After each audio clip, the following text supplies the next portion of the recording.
Okay, I don't have bias against any particular culture or genre of music, etc., etc. So I have, strong objections to music per se, though there's some scholarly discussion about it. But I will show you what I'm convinced of. I think nowadays music is probably one of the easiest means to lose your moral sense. Music is audio pornography today. That's what it is. It's explicit, it's shameless, it's vulgar, it takes your sense of humanity away from you, it makes you look at women as objects, worse than animals. Just as these people are talking about women like they're talking about, an animal, really. It objectifies women, and especially I've noticed a lot of the brothers that I know of, Muslims, that are really into the hip-hop scene, and they're kind of doing the hifz of the song, right? They're memorizing the song, and they're really good at reciting it with perfect tajweed too, right? And so they do that, and it's just horrible language, horrible, horrific language. The only simple response I have to that, if you have any regard for the Book of Allah, that you really think it's from Allah, بِئْسَ الِاسْمُ الْفُسُوقُ بَعْدَ الْإِيمَانِ. Even the name, the mention, the word for something bad is terrible once you have faith. Even the mention of something terrible is horrible for you, it's harmful for you after you have faith. You have to have a clean tongue.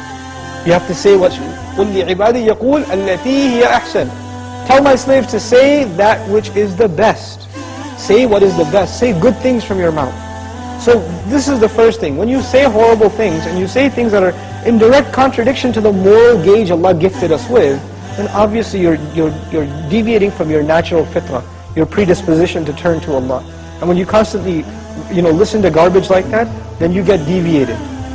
And you don't find pleasure except in disobedience to Allah, and that's a sign of a sick heart. So one has to distance themselves from this.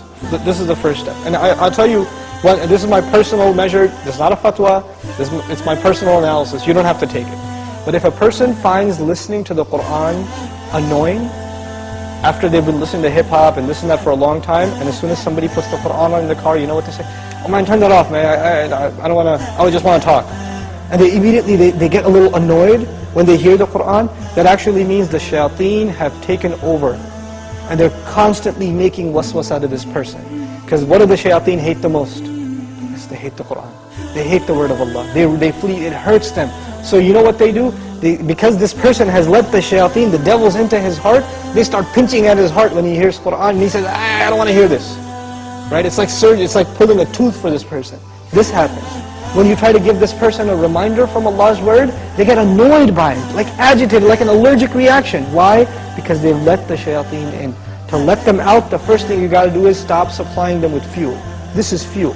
This useless wasting of time, this is fuel for shaitan. They love that you waste your time. They love it. Because the one asset, the one piece of wealth Allah gave every human being is time.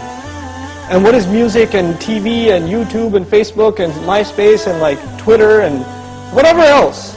If you're spending hours and hours and hours on this stuff, what is it except destroying your time? It's taking that one asset away from you.